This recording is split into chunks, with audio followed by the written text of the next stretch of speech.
We're going to start the conversation discussing oppression and mass incarceration. We're going to seek to better understand what oppression is, or at least some perspectives on what oppression is, and how mass incarceration oppresses everyone that's impacted by it. Then we'll move into people-centered language, what it is and why we must use it.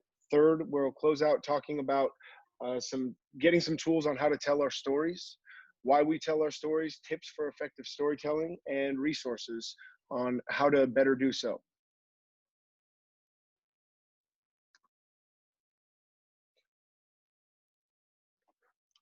So oppression is defined as a situation in which people are systematically treated in an unfair and cruel way and prevented from having opportunities and freedom. Historically, people have gained and exercised power for themselves by oppressing others. Marginalized groups are oppressed for their race, gender, identity, sexual orientation, disability, class, or nationality. Some examples of historical oppression: women were expected to be homemakers and property of their husbands and were denied voting rights, a working wage, education, among other restrictions. And that's gender oppression. Examples of oppression that we face. Another example of oppression that we face: Black people often are more heavily criminalized and receive harsher sentences than white people charged with the same crimes. Low income and poor people are unable to bail out or pay for quality legal assistance. Incarcerated people who are not US citizens face deportation in addition to being in prison. People with mental illnesses struggle to get the mental health care they need and are punished for the side effects of their illness.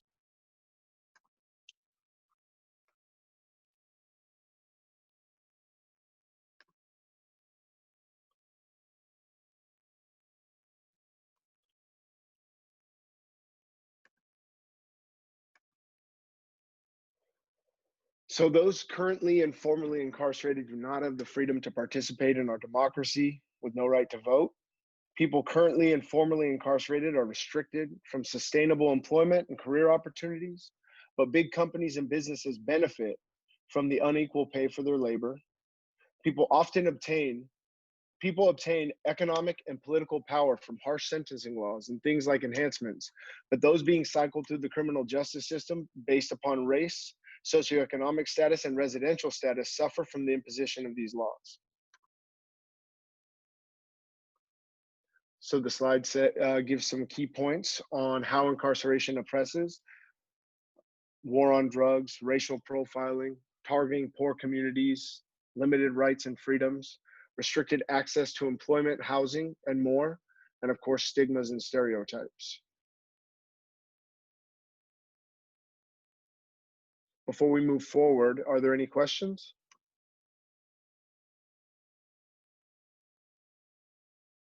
No, sir. Okay. This next slide is a quote from Critical Resistance: Words Matter. Thoughts on language and abolition. Words alone can't save us, but our language does shape what we can imagine. And by using new words and old words differently, we can imagine new things. We're going to discuss people-centered language next, what it is and why. Oftentimes we use labels to describe segments of humanity that are in fact actually very inhumane. These terms are seemingly innocuous at times and have become commonplace in our conversations. Sometimes we don't even acknowledge just how oppressive these terms are, but the reality is they are in fact oppressive. In the realm of incarceration, the term inmate or convict is used to describe a person, but along with this description comes an image that's been painted for us by the media, that's been reinforced by language politicians use as a political tactic, and that image caters to our worst fears. The reality is that people in prison are as human as anyone else in this world, but the word inmate takes away from that by telling us that this person is defined primarily by their worst actions and choices. Inmate is just one example of a dehumanizing label. There are an infinite number of labels that oppress based on race, class, gender, ability, sexuality, or any other aspect of our humanity. But really, these are just aspects of our existence. None of us are defined by these single factors. And to try to define us in this way causes harm and oppresses. By utilizing people-centered language, we can challenge the negative imagery created by these labels. People-centered language is humanizing in that it reasserts our actual humanity, empowering in that it allows us to reclaim our personal dignity, persuasive in that when we use it and encourage others to use people-centered language, it prompts people to acknowledge humanity where they might not have been willing to do so beforehand. And it's a discipline in that it's hard to acquire as a skill. Most people use harmful, oppressive language in some form or fashion without even noticing it. It's a challenge to be intentional about the language we use and requires continuous attention over time to how we speak about other people. But doing so allows us to do exactly what the quote in the previous slide says, which is imagine new things, re-envision a new future for ourselves. By identifying a person's humanity first, we place the focus on that humanity and take it away from the factors which are more often used to oppress those individuals, getting in the discipline of challenging the labels society regularly uses to define people, allows for all parties involved to see things as they truly are, and presents all parties with the opportunity to make a more human judgment of a situation. On the next slide, we have two lists. We have on the left given some examples of oppressive language which are commonly used in relation to people who are impacted by incarceration. List reads inmate or prisoner, felon, convict, ex-convict, criminal, rapist, offender, ex-offender, murderer, prison wife. These are just some of the terms that are used to oppress people who are impacted by incarceration. On the right are some examples of ways to augment that language, augment those labels to utilize people-centered language. So instead of inmate or prisoner, you would say person in prison, felon, incarcerated person, convict or ex-convict, person inside, criminal, person convicted of a crime, rapist would be person convicted of a rape offense or sex offense, offender or ex-offender would be formerly incarcerated person, murderer, person convicted of murder, and prison wife would be woman with an incarcerated loved one or incarcerated partner. Some of the ways of rephrasing using people-centered language could feel to the individual a little unnatural or like it's heavy with words. This is the work of utilizing people-centered language. And it only seems this way because we've been programmed or socialized to use the easier and more oppressive labels just to get by. But by using a couple extra words, as you see in this list, we're able to reassert the humanity of people who are deeply impacted by incarceration and encourage others to do the same. It's a worthwhile and crucial discipline to establish.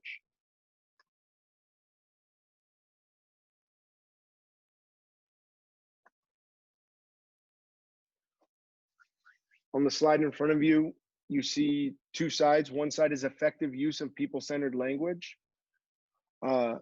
During the early stages of the drafting of the Free the Vote Act, which is a constitutional amendment that is seeking to re-enfranchise people who are on parole by giving them the right to vote back. One poll used the word felons to describe those who would be given the right to vote. The second poll used the term people who have completed their sentence to describe who would be given the right to vote. The title and summary for the Free the Vote Act that used the words felons polled 20 points lower than the title and summary that used people who have completed their sentence. What this means is that just that simple change in language influenced people to feel differently about the issue altogether. And the result of that would be that the Free the Vote Act is currently expected to be on the ballot in November and has broad support.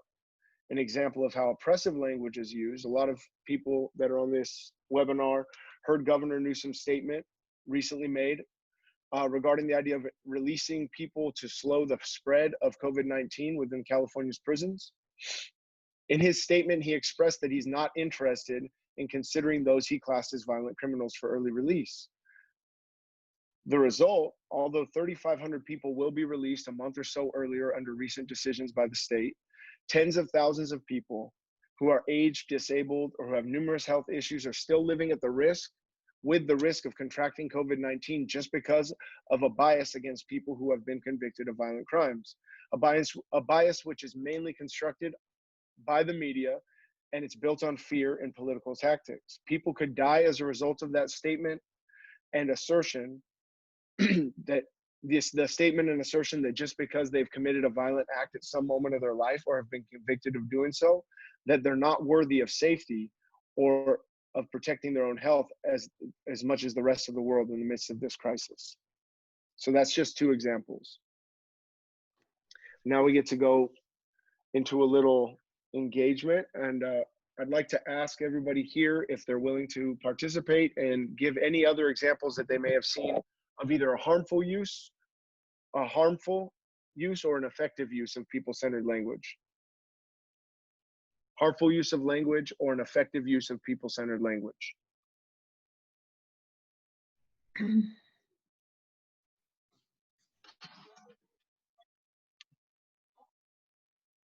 Indigo has her hand up. Okay. Hi, Indigo. Lit. What's up, y'all? So I love this. You're doing a great job, Graham. Thank you for this. So I'm in like this group of women who have loved ones or like husbands in Soledad. And sometimes I'll see like wives or girlfriends be like, oh, like that's my inmate. And I posted on the group, like, are we willing to stop saying, because I think even in interpersonal relationships where there is love, it can still be so like demeaning and dehumanizing and stripping a person of their agency. And so, yeah, I think even in relationships where we love, you know, we're in love with the person who's incarcerated or we're in a great relationship with them, yeah, still using that word inmate like has such a violent impact, I feel. So like, absolutely. Yeah, thanks. Yeah, absolutely. Thank you very much, Indigo. Appreciate that. And then, oh, Antoinette, hi. Hey, Graham.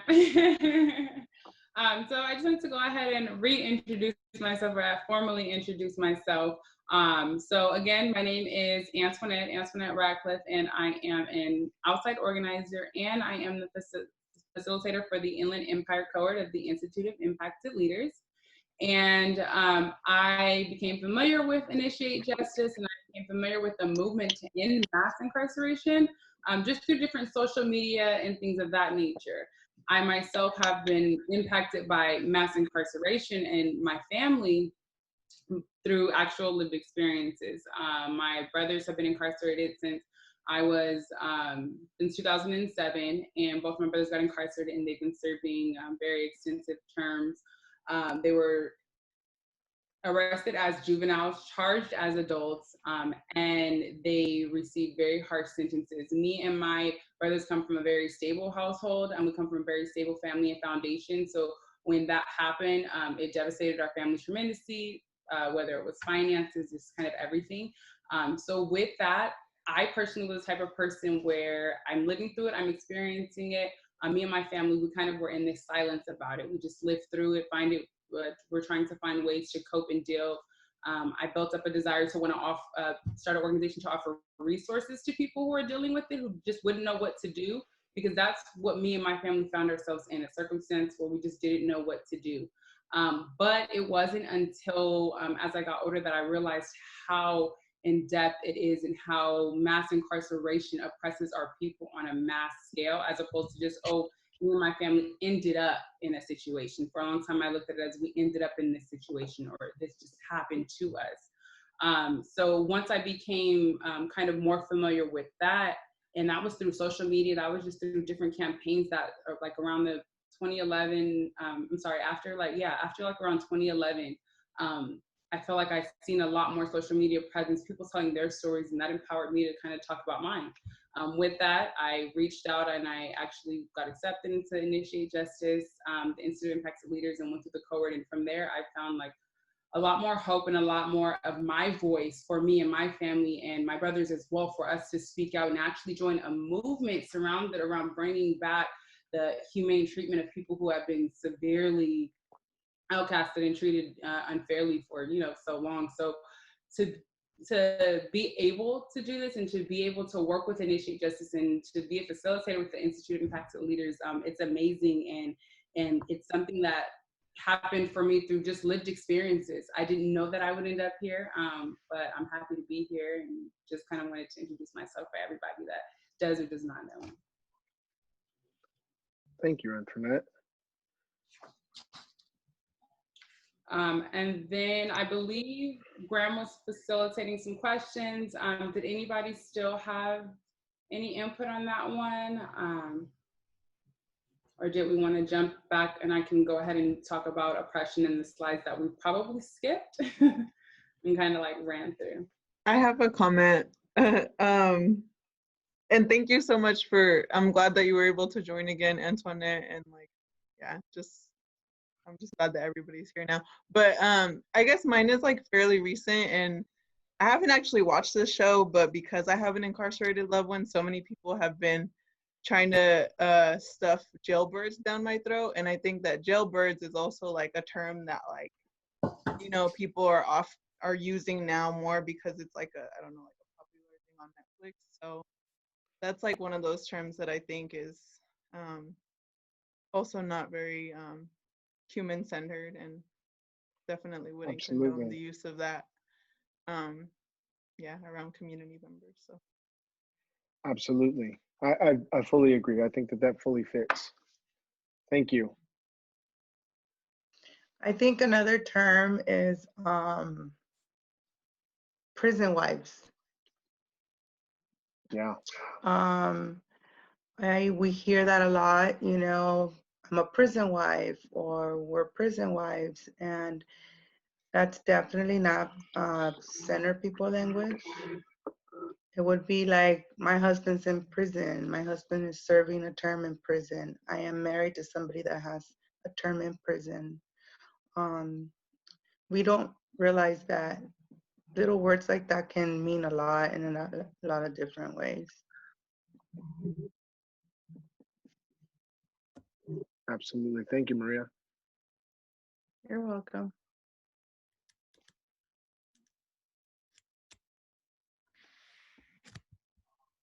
Any more additions? Doug? Hi, this is Greg. Hey, So Greg. I'm a policy associate here, right? And I do with Initiate Justice, and we do a lot of work with other organizations that are working towards ending mass incarceration, and they're great allies. But I can't even tell y'all, like, the people in this community who still use these terms. They'll still use words like prisoner, inmate, and that's like in the title of their organization. And so, like, for me, it's like, I feel like this is like the fundamental thing we learn while doing this work, right? I mean, the language you use shapes the way we think about these issues. And like, if you're an organization that's dedicated towards ending mass incarceration or whatever it may be, but then you're still using this dehumanizing language on the regular, like, to me, it just always seems so antithetical to the mission, and it really bothers me. And so I appreciate this slide and just sort of opening it up to a discussion here, and just thinking about the folks who are doing this work and how we're doing it and moving intentionally. Absolutely. Thank you, Greg. Appreciate that. Just a personal experience that I had. So I work with another organization and have the opportunity to go into prisons and run groups with participants, with guys in there, trained facilitators. And during, like, when you're getting ready to go in, you have to do modules. CDCR requires that you do modules, training modules. Anybody that's gone in has probably done those. And when you listen to the training modules, which are put on by CDCR, and you hear how many times they just repeat the word inmate over and over and over again, you can tell the way that they mean it. Like, it's the spirit that it's said in that's really what's dehumanizing, right? Like, because it's just a word, but the spirit that they use it in is a word that dehumanizes the individual. It takes away from their self-worth. And after that, it's not to say that I never slip up and use terms that, you know, have joint meanings or that are dehumanizing, but I make an effort, a conscious effort, after watching those modules and after living through my own lived experience in prison and knowing exactly what the people who are running the system think about us that are in there. I've made a conscious effort since that point to use people-centered language on a continuous basis. Oh, can I say something, Graham? It's Absolutely. Maria. Hi, Maria. And I also think, like, for folks, like, don't be afraid to speak up, because just like Greg mentioned earlier with other organizations who claim to be our allies, and they want to label it somatics, you know, and they want to say that they were previously incarcerated, so that's what they refer to each other as. And it's not accepting, like, don't accept the fact that, like, stand up, like, no, this is really why I feel that. You know, even like when Maria spoke on like prison wife terms, like I hear girls like, well, that's kind of like our culture. Like, no, like it's demeaning. Like, really think about it. It's viewed less than, you know, you're viewed less than by labeling yourself a prison wife or a prison girlfriend. You know, I understand this culture, and we could just say like we have a loved one who's incarcerated, and when you're present around someone, and if you're like really serious, like really take a stance on it, and like call people out on it, and it's allow that to be an opportunity to like really educate whoever is in the car with you, especially people who carpool with people to go to a prison. Like, take that opportunity to be you know, take that chance and allow it to be an opportunity to educate people. And then they'll kind of like, oh, take a step back. And even I call Michael out on he started doing these classes, and I don't like that when he talks to people, he calls, you know, they have the last name, and in prison our loved ones are called by their last name, but we were not, when we were born, we were not, you know, our last name is just like our family name, but it's not who we are. Like, we were given a first name. So I to tell him to call people by their first name, like, definitely, you know, like, what is their first name? Because you among your peers are allowed to call each other by your first name rather than your little hood name. Absolutely. Thank you very much, Maria. Appreciate that.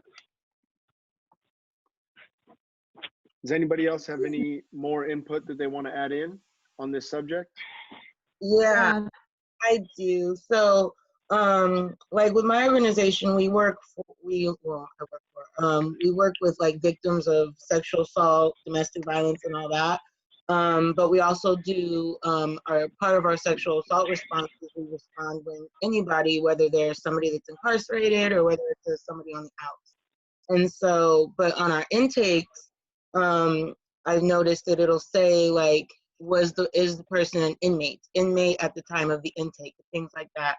And so even just here listening to this now, I feel like really empowered to just go back to my leadership and be like, I feel like we should change that if like we're trying to be people-centered when it comes to like our victims. Well, this person that's incarcerated is still a victim, and so we have to kind of be the same. So I'm really empowered, and I feel like I'm gonna say something tomorrow, matter of fact, and just bring it up. Because you're right, it is dehumanizing, and I've had to catch my own self when I'm referring to my own self and my own experience and things like that. I've referred to myself as inmate or convict, things like that. But you know, you guys are right. Like, we need to stop, and just because that's been like the culture and just how things have been, it doesn't mean that we can't change it. So That's a great idea. I definitely encourage you to do that. That's awesome. Thank you for sharing. absolutely, thank you. And I saw Melanie with her hand up, so I want to make sure she gets it. Hey, I'm Melanie, and I guess what I'd like to say, like, I want to make a point, and I want to ask advice as well, is on doing this, like, how to do it in a way that we're calling people in rather than calling people out. Because, you know, we're talking about, you're in a car with somebody or you're inside a prison and you're talking to somebody, you know, they're our ally. It's, you know, we don't want to make them feel bad for saying, you're saying the wrong word. So how to do it in a way that really kind of illuminates it for folks and isn't a calling out, a scolding, you know? That's a great question, Melanie. This is Taina. I'm happy to share how I navigate that. And if other folks have any tips on how they navigate those conversations, please feel free to chime in as well. I feel like I'm almost always having these conversations with folks who are our allies, or a lot of times folks who are formerly incarcerated themselves, who will still refer to themselves as inmate or felon or things like that. And the way that I frame it is, by like affirming that it makes perfect sense for them to use that kind of language, because that's how we've been socialized. And these are the words that we hear on TV, and and I think especially for formerly incarcerated people, you have been told that you were inmate so and so for maybe decades of your life. So it's conditioning, and it makes perfect sense that you would be falling into that. And with that being said, I'll take some time to explain like why it's better to use this language, particularly how it affects like our own self-esteem and our own self-worth, which I think we're going to get into in a moment, and also how it can impact policy. So I think just kind of like setting up that framework, but first like affirming for people like, hey, you're not a bad person for using these words. We all use these words. We were all taught to use these words. Here is a new way that we can go. And also, if you slip up and you continue to use those words, like, that's fine. Don't be mad at yourself. Don't judge yourself. Just keep trying until you get it.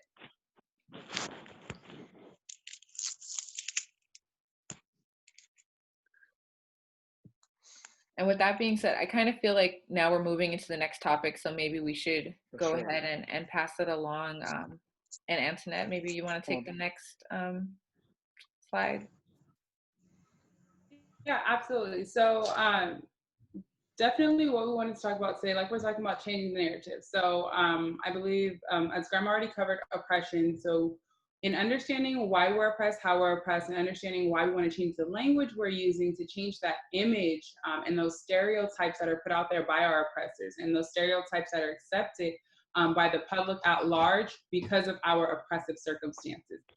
Because what happens is our oppressors take our circumstances, and although we're already marginalized groups of people and we're already people, our situation plays into the stereotypes and the stigmas that they use to further oppress us, to say that, oh, we're criminals and need to be locked up, or we're dysfunctional families and our kids just end up in jail, or what so have you, whatever those stereotypes are. So in changing that narrative, we want to be very careful in telling our own stories, and not just correcting the language that people are using when they reference us, and not only just addressing our own language use, but telling our stories for what they truly are, and telling our stories for lived experiences. So here I have a few reasons why it's effective and why we should be telling our stories. So coping and community is one of the very concrete ones that you can usually feel.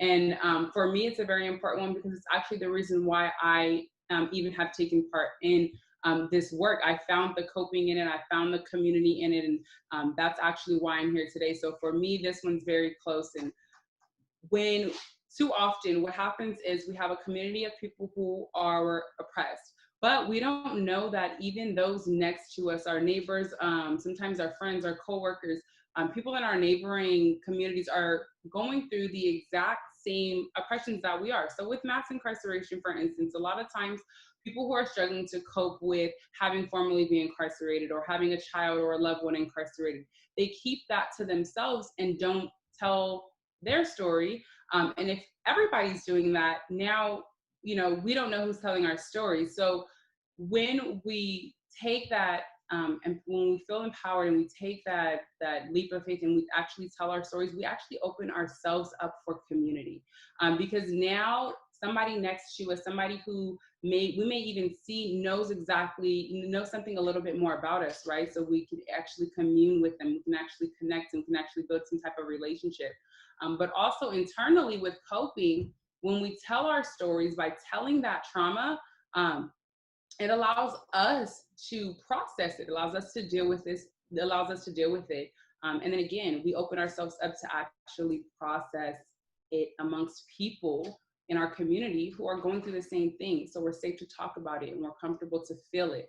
And oftentimes people who have taken that initiative and have lifted that breath and told their stories, they do feel that they're more able to seek healing. And more able to cope. So that's one really good reason why we need to be telling our stories. And also, like I said, very compelling for me because it's the reason why I do tell my story now. Another one is also, same thing, empowerment. Empowerment is very important. When we tell our stories, we're reclaiming and repossessing our own power, right? So as opposed, again, like I said, with that social silence, a lot of people aren't telling their stories. It's not just me who's choosing not to tell my story, or it's not just you who's choosing not to tell your story. There's a silence within the community, and there are people by the masses not telling their stories. So just by one person taking back that power and telling their story, you're empowering the next to do the same. With that empowerment, we're immediately shifting that narrative. We're immediately changing that story, because now we are willing to tell, and we get to put on display our lived experiences for what they are, as opposed to the images that are portrayed by those who actually oppress us, and continue to oppress us to keep us in these circumstances.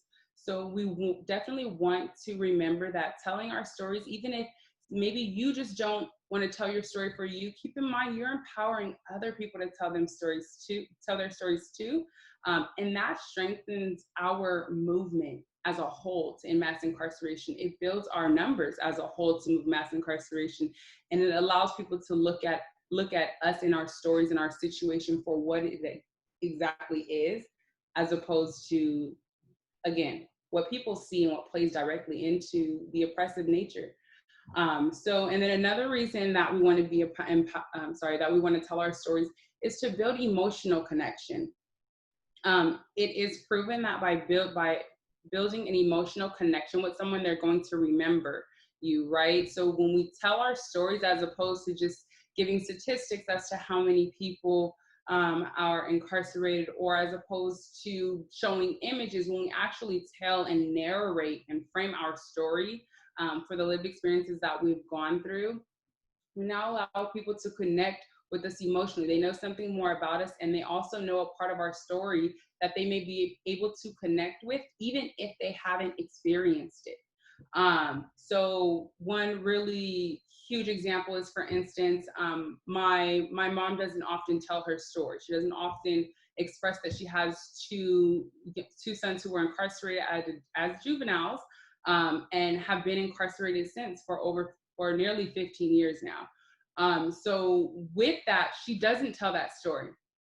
However, my mom does. She has a story to tell that will empower people who may not even be able to relate to having a child incarcerated. And that's any person who has a child incarcerated. So for instance, my mom may tell her story to somebody in the grocery store, and it may be a lady who has somebody serving, for instance, in the Army. That connection of my mom missing her child, or not being able to reach out and touch or connect with her child when she wants to. By telling that, now she's connected with this person who would otherwise not have any familiarity with the situations that mass incarceration put us in, and the trauma that mass incarceration causes, and the impact that it has on everybody. So by her telling her story, now she's connecting with someone who wouldn't even otherwise be able to connect, because she's used an emotional appeal, she's made her feel something. And then if you want to switch to the next slide for me, Taina. On the next slide. Actually, Antoinette, I wanted to add something to that, if that's all right. Sorry, Yeah. Now I feel like I'm the person like hijacking the Zoom meeting. No, that's okay. But a story that I always share when we do the Institute of Impacted Leaders training is around this time last year, one of our board members named Richard Mireles, who just got out of prison after doing 21 years inside, testified in the Assembly Public Safety Committee on AB 965, a bill that we were working on last year. And I testified alongside him and Assemblymember Stone. And, myself and Assemblymember Stone, like, we just talked about like the technicalities of the bill and why the bill is important and all of those things. But when Richard presented, he shared his story. He talked about his transformation. He talked about his experience being inside for 21 years. And after him coming home from prison, how he is contributing to society now, and how other folks inside deserve to have the same opportunities as him. And every single assembly member who voted yes on the bill commented on his story. They didn't care what I had to say. They didn't care what Assemblymember Stone had to say. They said, I'm voting yes on this bill because this man here shared his story with me. And I believe that people like him should be in community with us. So to Antoinette's point around how it builds an emotional connection with folks, that can, be beneficial for our interpersonal relationships and how we build with community, but it's also very key in how we do this work and how we move policy. So I just wanted to add that. And that's perfect, because that actually goes into the next slide when we talk about, when I was actually just giving some more examples of how coping and, of how storytelling can be effective. So in terms of like what Taina was just saying, in terms of connecting, research conducted actually demonstrates and proves that our brains are will by instinct focus on things that are emotionally stimulating. So exactly to her point, they didn't really focus on anything she said because they were emotionally connected to his story. And that's a very powerful thing to understand, because again, when we're telling our stories, we have to understand we're fighting an oppressive system that continues to build on, and those narratives continue to benefit their ability to oppress us. So the longer that people continue to see those images and they continue to accept those narratives that our oppressors use, the more we will continue to be oppressed. So by forcing people to focus on us, saying, hey, no, you're going to focus on what I'm saying because I can only tell my story. I can only tell you what lived experiences it is that I'm going through. We're shifting the narrative, and not only that, we're shifting the attention to where they're having to listen to our narrative now, because their brains are automatically going to listen to us because we're emotionally connected.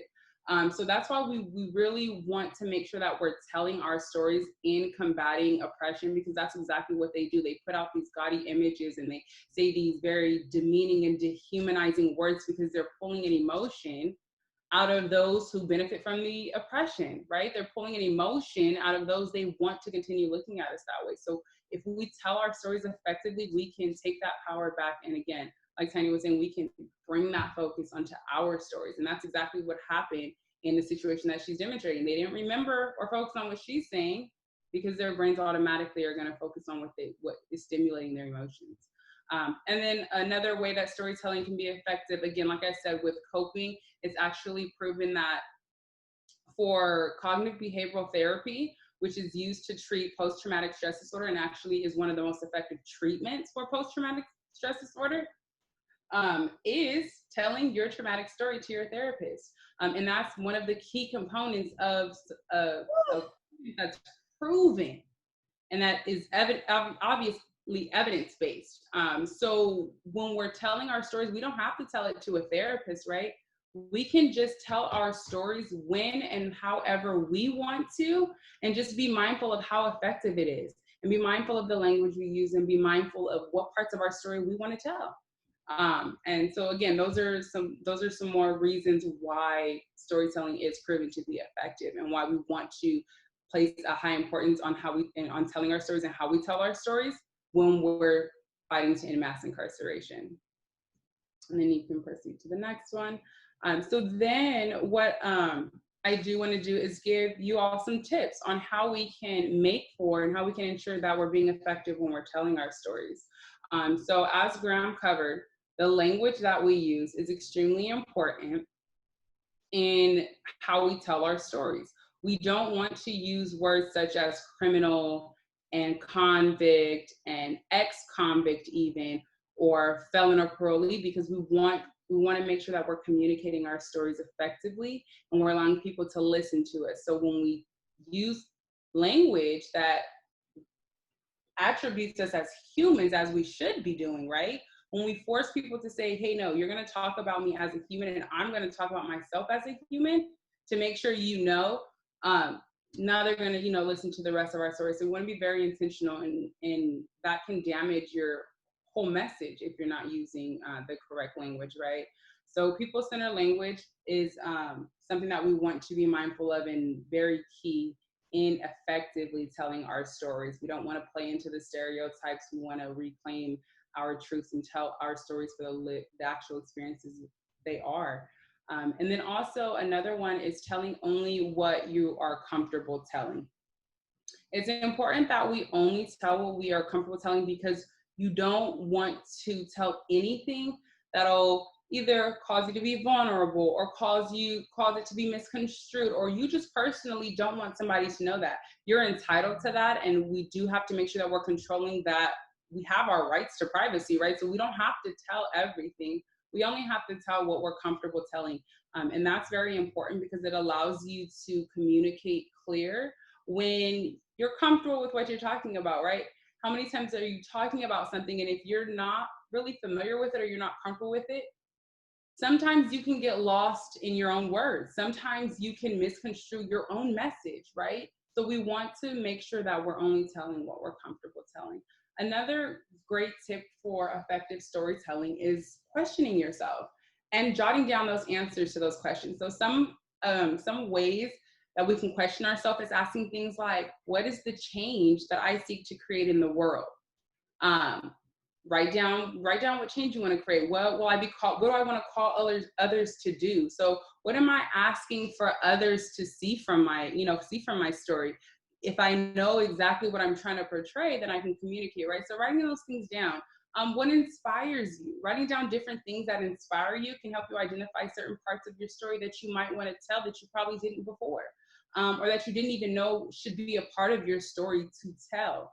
Like I said, I personally felt that my situation, as I thought it was just a situation for me. And my brothers were living through being incarcerated, so it wasn't my story to tell. And that's how I felt for a very long time, until I really understood that, again, the impacts and the extent to which it contributes to my life is meaningful, and it should be told. And I do have a voice, and I do have a story to tell. So writing down what inspires you, and what moves you to take action also helps you identify what might inspire others to take action. Like, what parts of your story might people really want to listen to and really want to know? It might be compelling for them. So asking yourself and probing yourself very intentionally can help a lot with storytelling and constructing your story. And then also in relation to that, another tip for constructing or for communicating your story is focusing on and organizing your life's events based upon certain challenges that you encounter or certain triumphs that you've experienced. So when you take the time to identify in your own story, well, what challenge was I even facing? What choices did I have? What were my options, and what did I actually, choose to make? And what was that outcome? You're allowing yourself to look at your story from a different perspective, from an outside perspective, really. You're taking an outside look at your story, and you can organize your thoughts. And again, you can find parts of your story that you may not have even known are compelling. An example of this is recently, my girlfriend was telling me something, was recounting a story that we actually both lived through. We both lived through the story. I was there, and it was actually an event that we went to where we met Karen Civil, who is Nipsey Hussle's publicist. Well, after Nipsey Hussle passed away, she recounted that story, right? But the way that she looked at that story, now that Nipsey Hussle had passed away, was a little bit different. So what happened was, she met Karen Civil and she didn't really speak, didn't feel compelled to speak. But she really admires everything that she's done with Nipsey Hussle.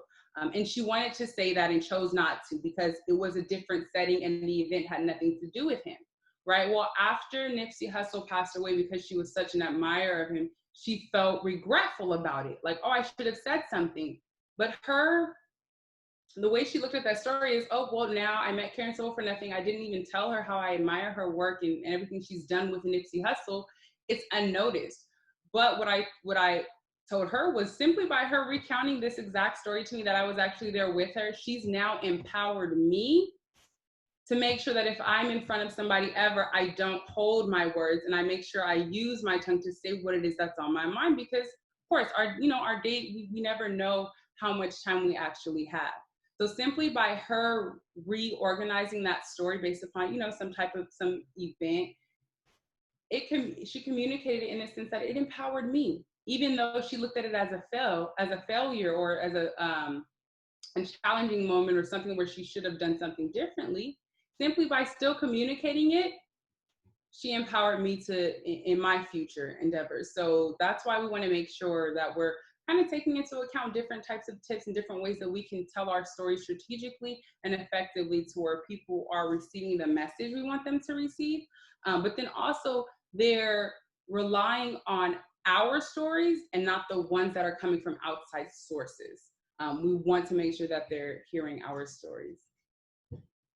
So before we proceed, does anybody have any questions on why we want to why we want to tell our stories, how it's effective, and different ways that we can perfect telling our stories?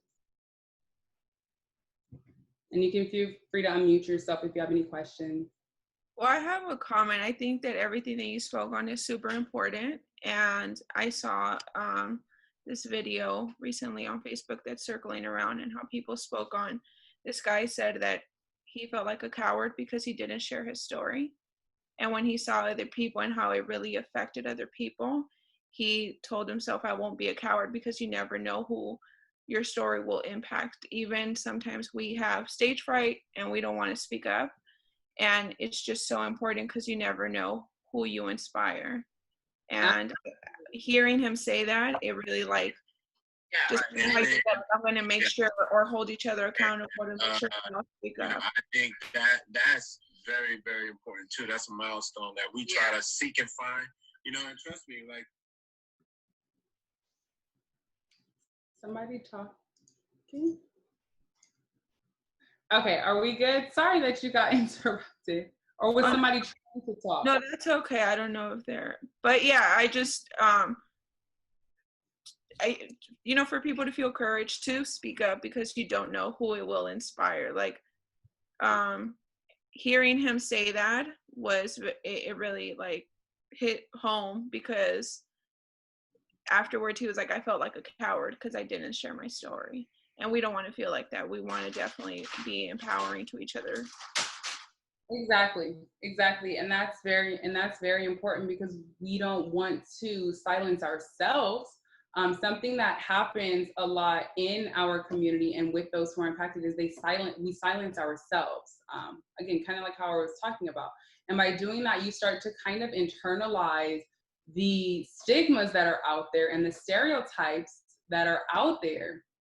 When you internalize those things, now your self-esteem is being deteriorated. Your feelings of self-efficacy, which literally determines how powerful you feel, what you feel like you're capable of doing, is literally deteriorated the moment you start to internalize those feelings of any of the negative feelings, really, and stereotypes that are out there. So yeah, that's absolutely true. Did anyone else have any input or anything?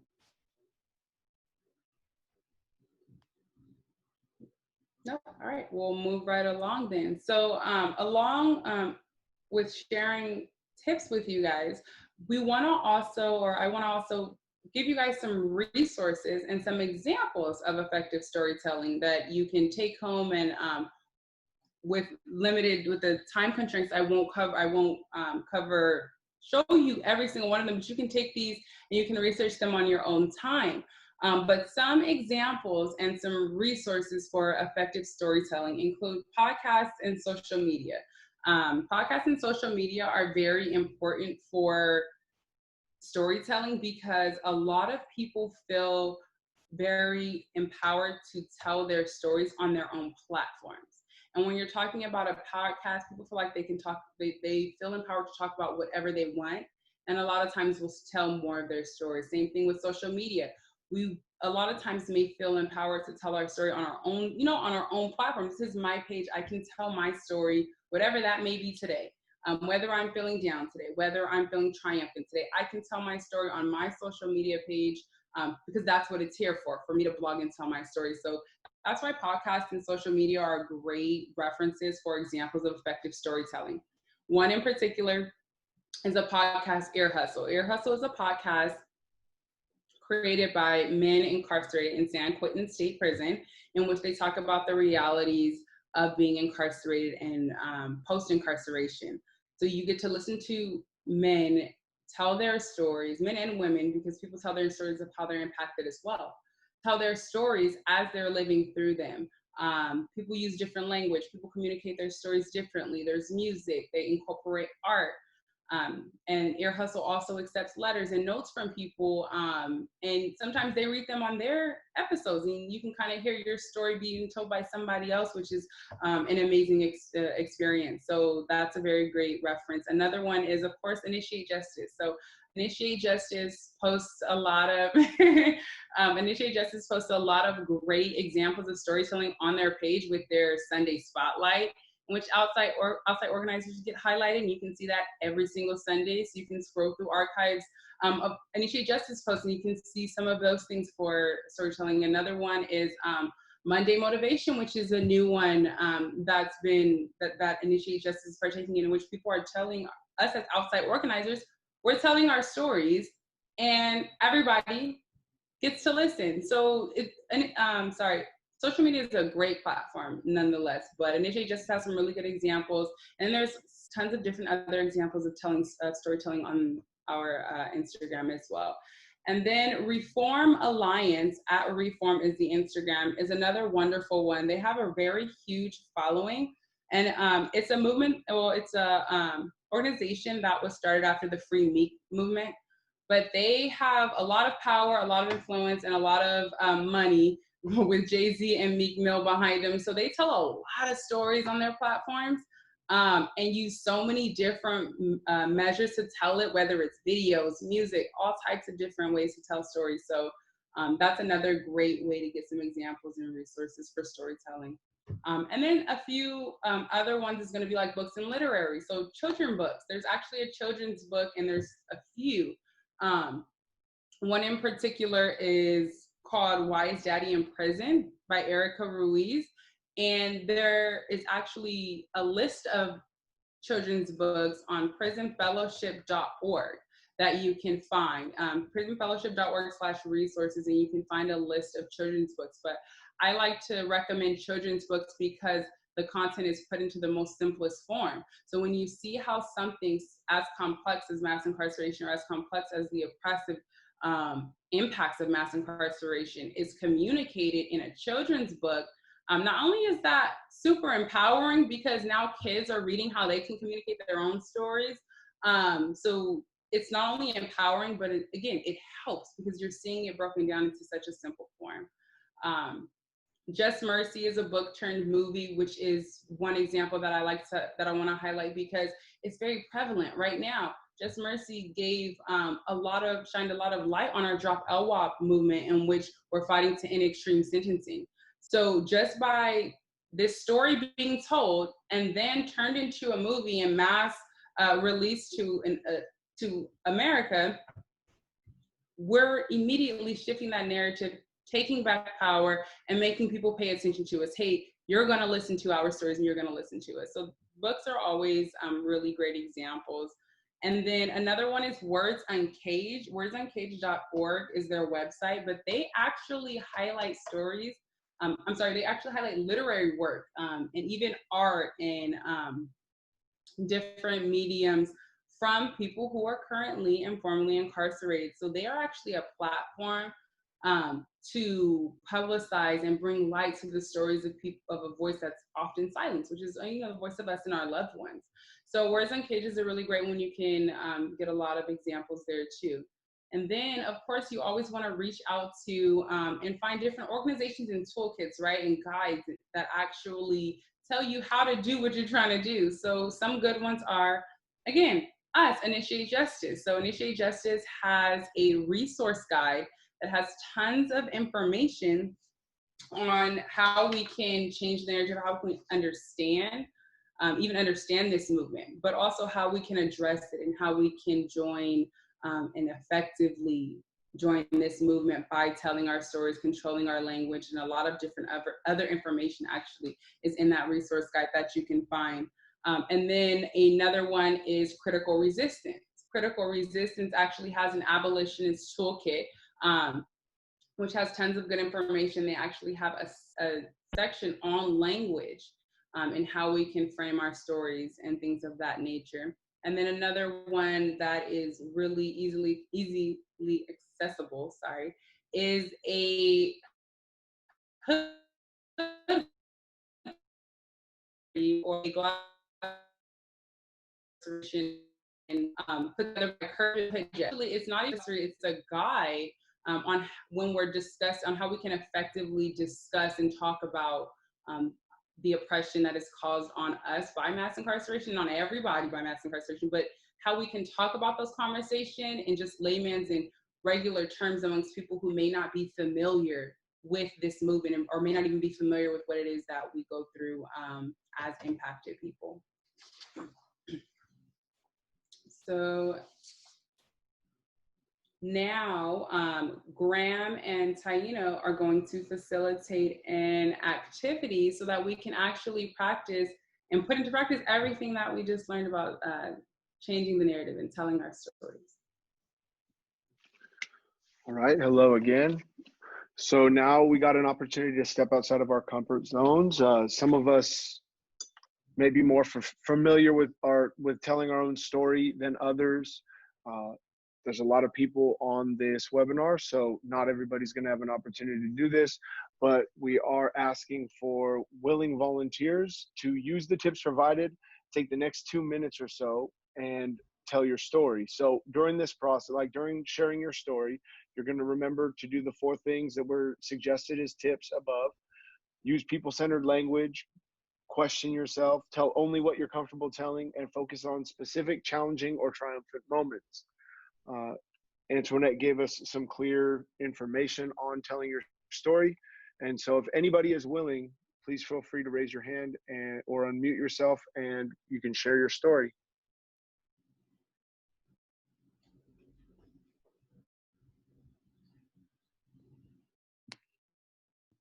Nobody?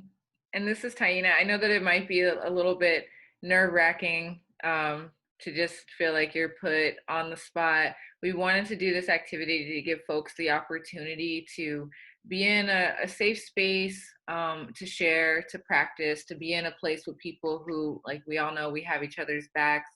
So if this is something that is new for you, that you haven't really done before, here's an opportunity for you to, to try it out and see how you can uplift your story in a way that helps to free others. So maybe we can give like 2 or 3 people the opportunity to try and like share parts of their story in 2 minutes or less. So whoever feels comfortable, feel free to just go ahead and unmute yourself and jump in.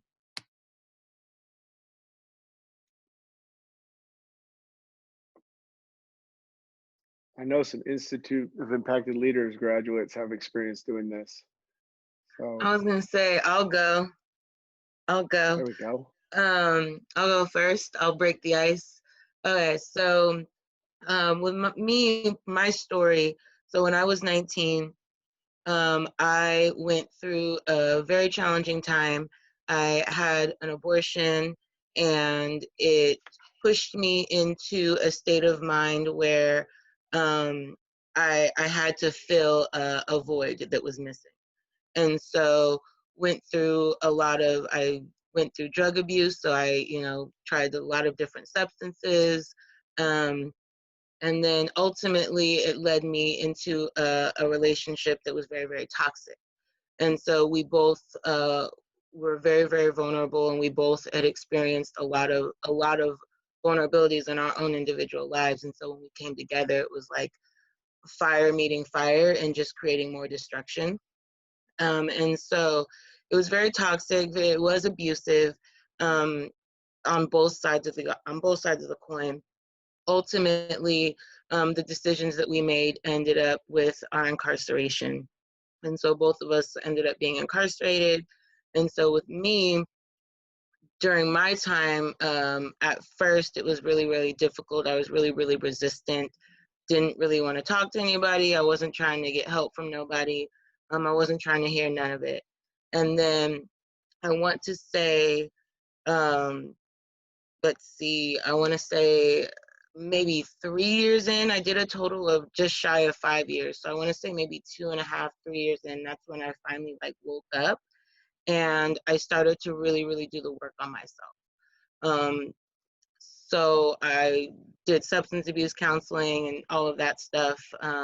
really just getting down to the core issue of what really made me so angry, which was dealing with the fact that my own brothers spent a majority of my childhood being incarcerated. And so dealing with that anger and kind of that resentment and just kind of understanding how I got here and understanding the road that it took me. And so, I came home about 5 years ago, and ever since then, I've continued to just do more and more work on myself. And part of that is understanding about like terminology and how I identify myself. So when I came home, I had a lot of people jumping on telling me like, oh, I'm a victim of this, I'm a victim of that. And I was just kind of like, well, okay.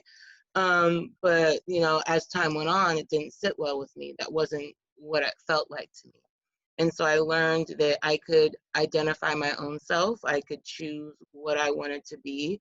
And if something didn't exactly match what my experience was, then that was okay. And I could define my own narrative, and it doesn't have to be a cookie cutter one. It didn't have to be something like everybody else's. It was mine. And that's just what it was. And so since then, I've gotten a lot more comfortable with telling my story using all of these 4 tips, and just sitting here listening to it. It was I'm reminded that this is just something that I'm doing every day, and it's something that I'm getting more and more comfortable with. Understanding what I want to share and having that be okay. And if somebody wants me to share more, I can say, no, I don't want to, and it's okay.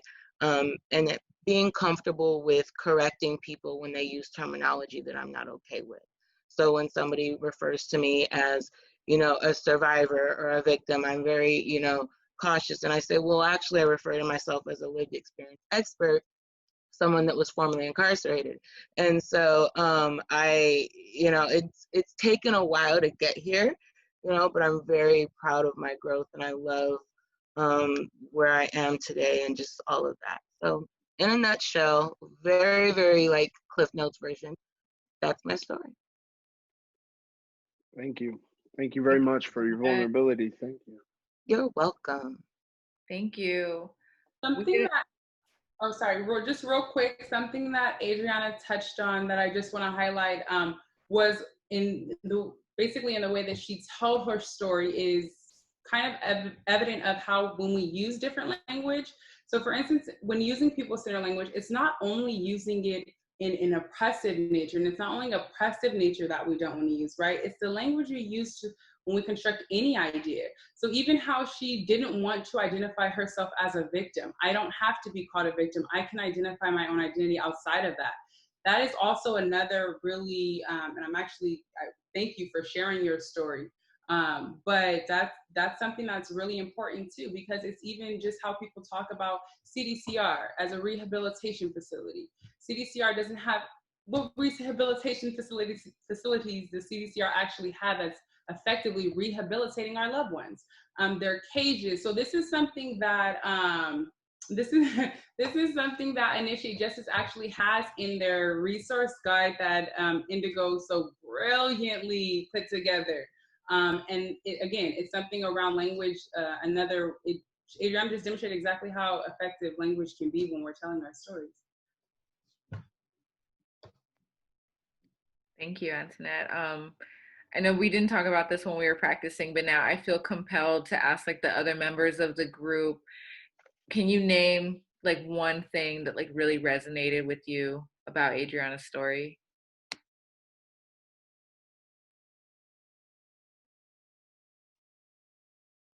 So this is Jamelia. I'm gonna chime in.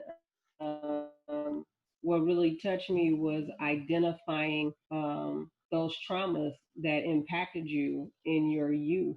And also how we go through those periods of difficulty, but that awakening that occurs when you finally get to the place where you can identify. You may not be able to identify exactly what it is that got you there, but identifying that you are in that place and that you are now ready to work on yourself. So I commend you for that. Thank you for sharing that. That was beautiful. It was empowering. I mean, it's encouraging.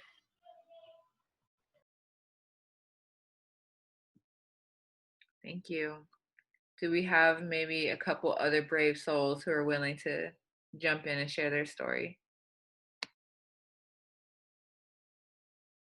I can share part of my story. And it takes me back to where Antoinette was saying about sharing your story. I met my husband while he was incarcerated already. So to me, not everybody is very accepting of myself being in a relationship, given all the stigma that is attached to it. It was very hard for me to even tell my mother. And at work, he would write to me at work. And finally, I gave him my home address. And that's how our relationship blossomed. But my thing was at work, I started putting at my cubicle the drawings that he would do for me. And I find it very powerful when I got to share my story, because there was people at work that have incarcerated loved ones that have done time themselves that I would have never in my life thought did. There was a lady, there was a pattern room manager. She approached me and she saw the drawing on my wall and she said, I know who sent you that drawing. And it was kind of funny for me because I was like, no, you don't. Because nobody knew. And then she said, actually, my nephew is in California City Prison. And I said, so I know, who sent you. Is someone that's incarcerated that sent you the drawing. And now to me, it's opened a bigger door because we have a sewing room next door to where I work. And there's actually people in that, it's actually people in that building that have now, it's very unfortunate, but they do have incarcerated loved ones. And because there's a language barrier, I've been able to help. But I liked it that I was able to share my story just because I was literally kind of against the wall because I didn't want to lie to the lady. But so I did find power, Antoinette, like you said, there's power in sharing your story, and you're going to find people that are going to relate to your story. Like to me, like I said, it was people that I didn't even know, would have never thought, or there's people that have done time as well that I didn't know. So that was just like a part of my story. Thank you, Shayla. Was there anything with Shayla's story that resonated with folks?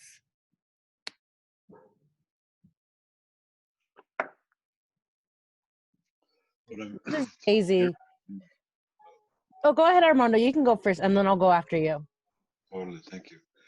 I just want to comment that what we heard from both sisters were they acknowledging their own selves, the power of that acknowledgement of thyself. I think many of us can hear more often in our daily lives. Hearing our voice, hearing our view out loud is powerful. And I appreciate them too for being able to share that moment with us right now.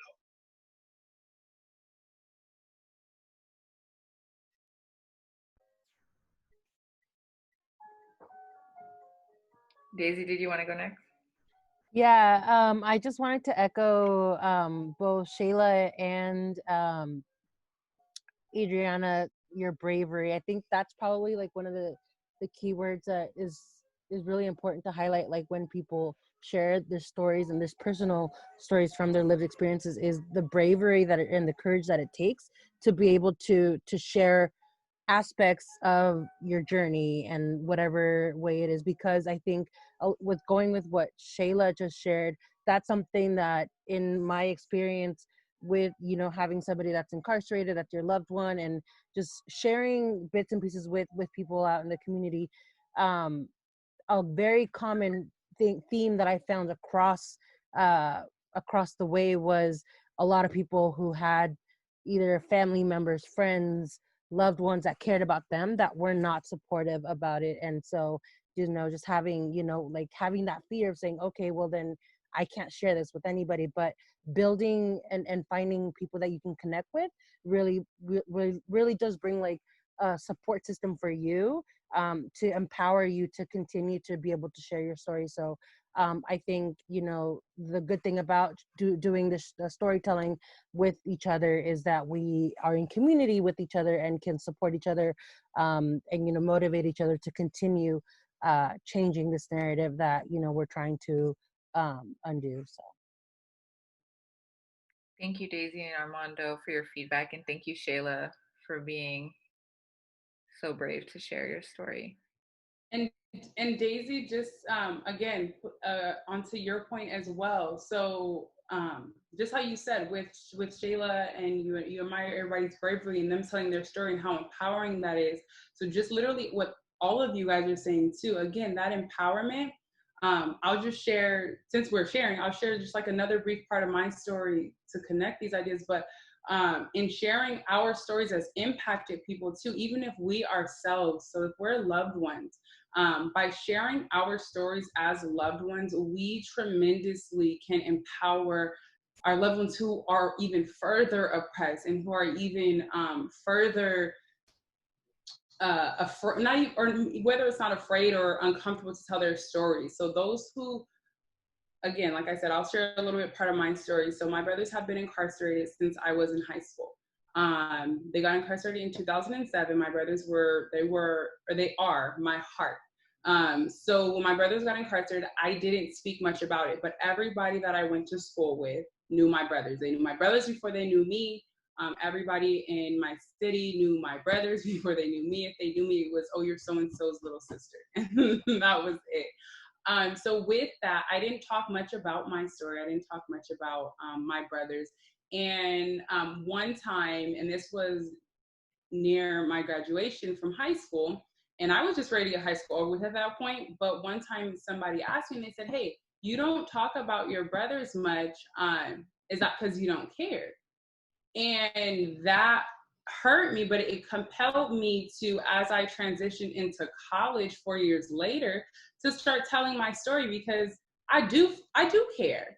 And I did feel that every day, but I was living through it. And again, like I said, I was living through a situation I thought was just circumstances. My brothers were arrested at 16 and 17.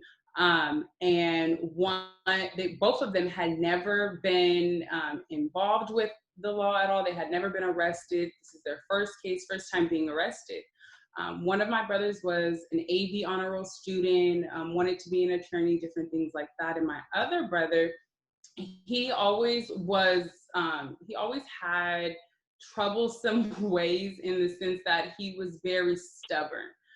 However, they were both completely different, but they both got arrested. They both pretty much were given lengthy terms. And with my family not being able to get representation, and we had to fight for a public defender on their first offense, my brothers both signed a deal in which they were given 2 strikes. One of them 22 years, and the other one a few years. But he got released at 21 years old with 2 strikes. So in the midst of all of that, my brothers, they never really told their stories.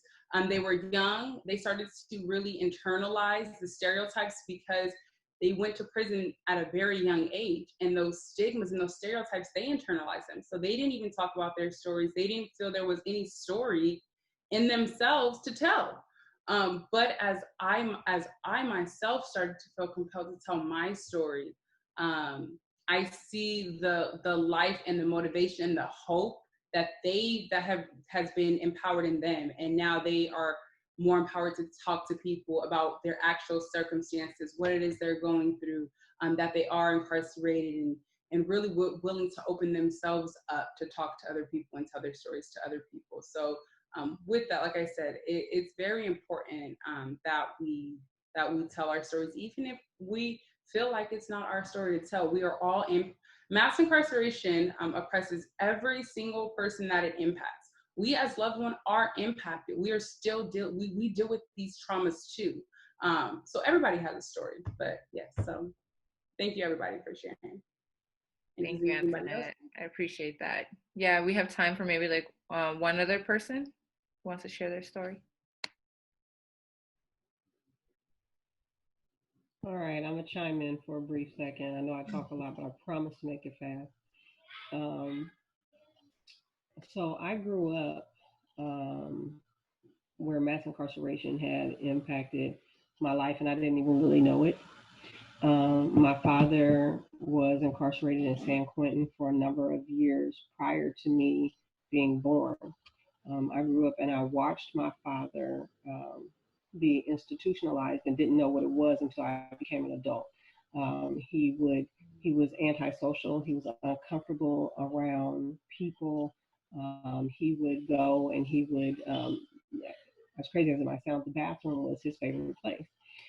He would go, he would have a little, he'd have magazines, he'd have a little boom box, he'd play music, he'd hang out in there, cut his toenails, brush his hair, and he'd be in there for extended periods of time. And I didn't get it. I didn't understand what was going on with him until I became an adult. And then, as some of you know, my son was convicted of a triple homicide that he didn't commit. He's now serving 3 consecutive life sentences at SCC. My fiance, Samuel, he's been down almost 24 years now. And so it's just something that has become normalized, unfortunately.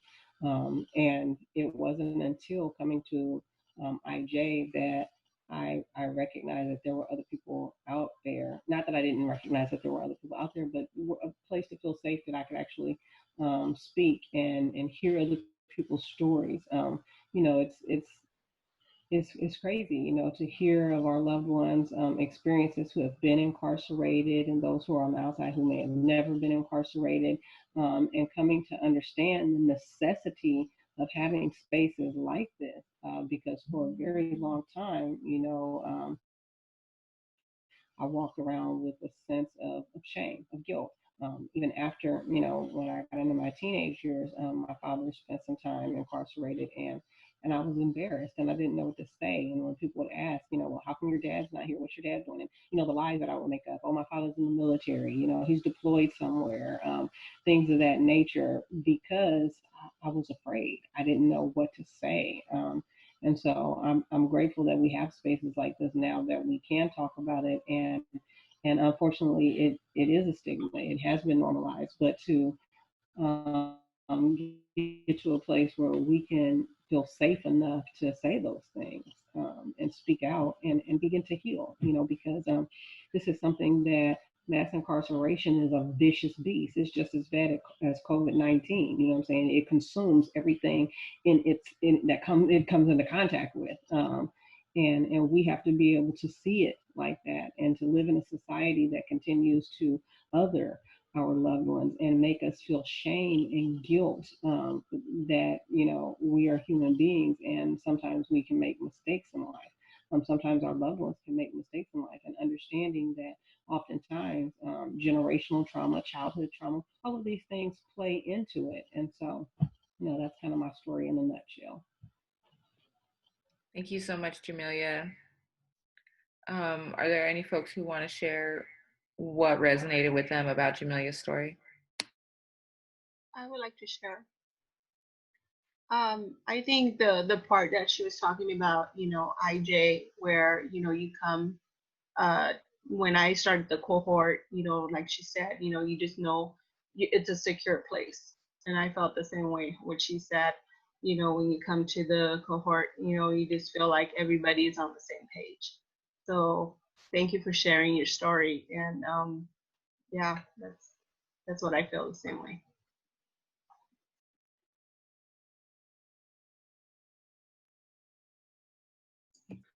Something that resonated with me was saying that you were impacted before you even knew it. And I think that's something that's very important for us to understand, because it took for me to even understand oppression and what mass incarceration was when I got older. Again, to even feel like I understood what it was that me and my family were living through and what it was that we were dealing with, because I just felt like for a long time that we were just the result of circumstances.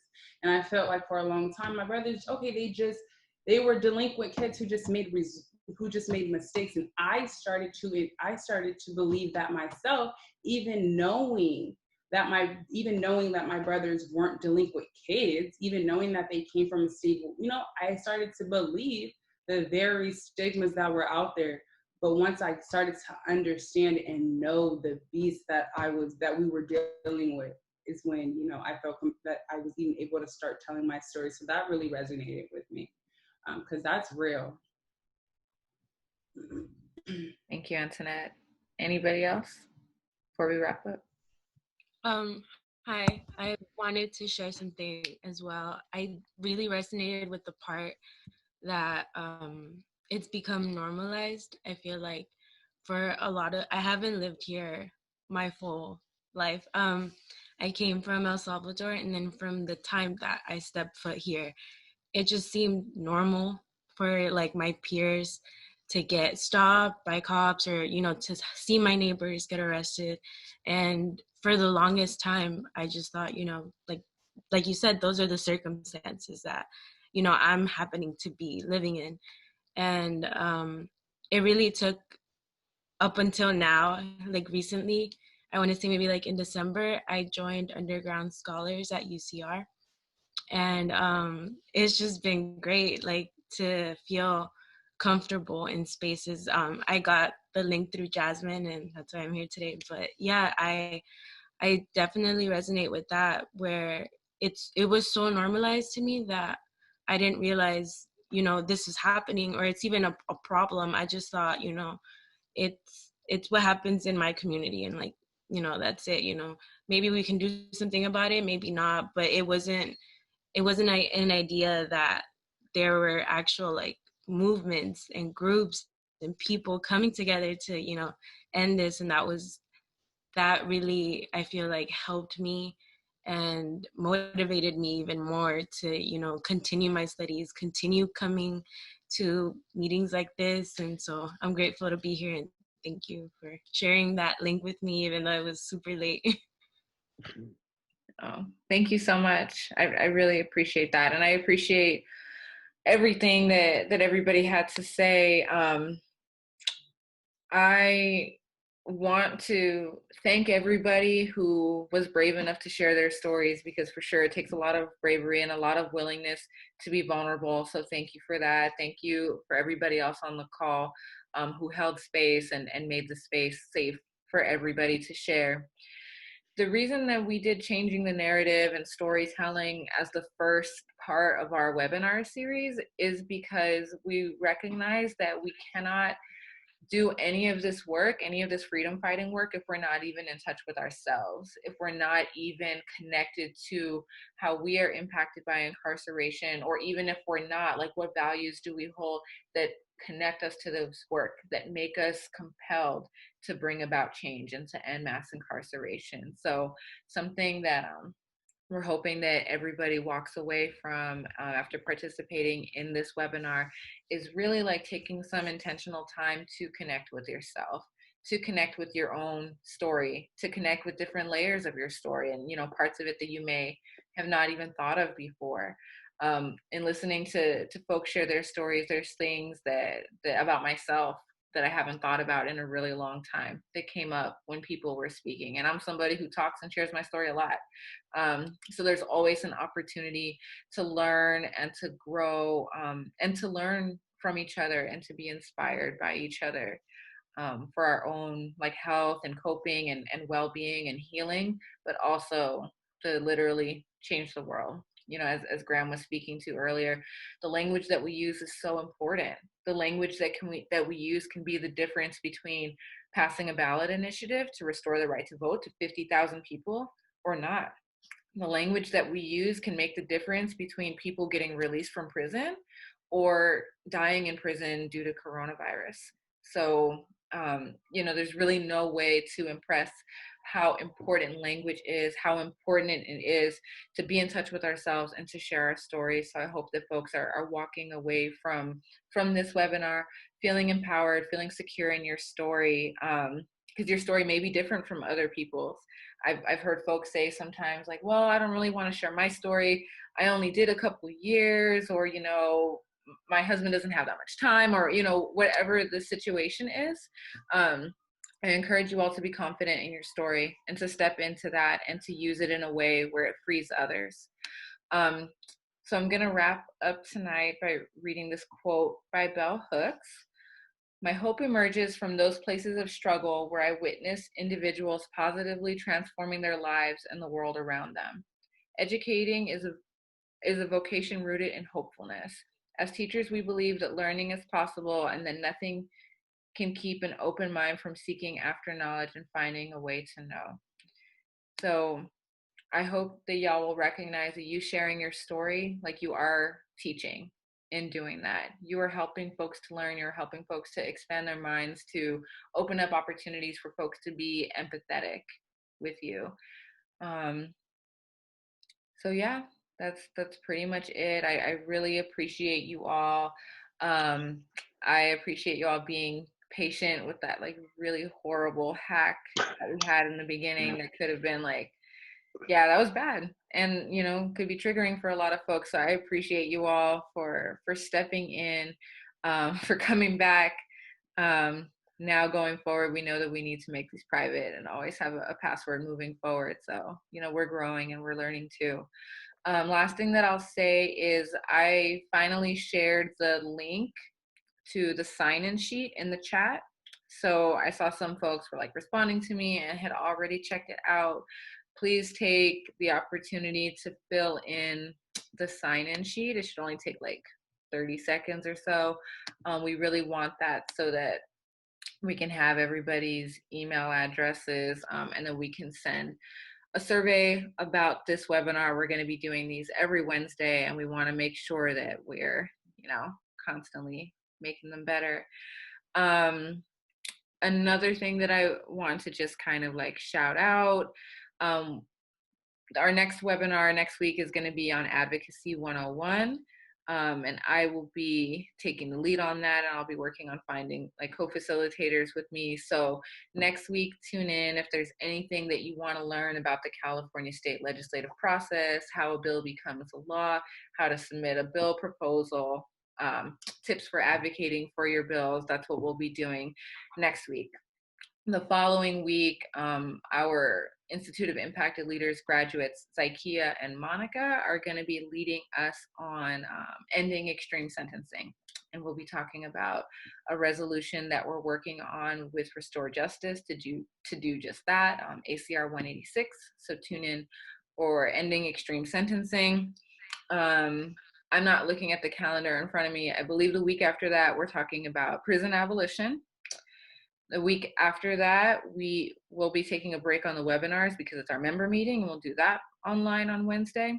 And then Wednesday, May 13th, we will bring in Caitlin Henry, who's a dope lawyer with the Prisoner Advocacy Network, who will be doing a webinar on legal advocacy, particularly in the context of COVID-19. So those are all the ones that we have scheduled for now. If y'all have any suggestions or ideas for what you would like us to present on moving forward, feel free to also email those to us. We're open to suggestions. We don't know how long we're going to be doing these. We don't know when we're going to be allowed back outside. So, you know, keep us in the loop. Are there any other questions or thoughts before we wrap up? I have a question. Are you like with the new system of doing the password thing so that other people can, obviously we want to invite everybody else. Are you going to send us a specific code? That way we can, as we share, when people message us, like, how do I join? And we can send them that too. What we'll probably do is have people sign up ahead of time, and we'll have like a deadline for you to RSVP. And then for the folks who RSVP, y'all will get the code. Okay, that works. And I just want to thank you for the space. It was very refreshing. It was very nice to see everybody and just hear people's stories and talk. Yeah, and I just want to reiterate what you said earlier about sharing stories and just not being afraid to own yours, no matter what it is. I used to be that person that was like, oh, my story's not tragic enough. But it doesn't have to be. It doesn't have to be. Your story is your story, and anybody who has a problem with it, doesn't matter. Keep going. Exactly. Well, I just want to say thank you to IJ for hosting this and everybody who participated and told their story. I think the nature of this quarantine is very isolating, and that's something that I feel like I might have been feeling lately. And this really made me feel like, you know, I still am connected with community, and that this work is continuing on, and that there's hope even in this times of chaos and tragedy. So thank you. I do have a question for Taina and the facilitators. Will this PowerPoint be sent out to everybody, to all the participants afterwards? Will we have access to this PowerPoint? Yes. Cool. I just want to tell all of you how awesome and amazing you are. I love you all so very much. Thank you for creating this space. Wait, what's going on in the back, Diana? Is that Indigo? It's Indigo. Oh, that is Indigo. Hey! Wait, so my baby has been running around here singing your song like at least 3 days out of the week. So you are definitely thought about and in the household. But I just want to tell you guys all that you are awesome. You are fantastic. You know, I'm glad to see that despite what's going on, we're all still able to come together in love and unity and continue to fight against this beast called mass incarceration. And I'm sending you all virtual hugs, face masks, and hand sanitizer. Handsome. Thank you, Jamelia. Thank you all so much. We're right at time, and I'm a Virgo. I like to be on time. So I'm going to go ahead and wrap us up. But thank you all, everybody, and I hope to see you all next Wednesday. Thank you. Indigo will probably be here dancing then, too. Thanks, Taina. Oh, thank you all. Everybody be safe. Thank you, everyone. Take care. Bye, everyone. Bye, guys. Have a good night. Bye. Bye. Bye. Bye. Bye, everyone. Bye.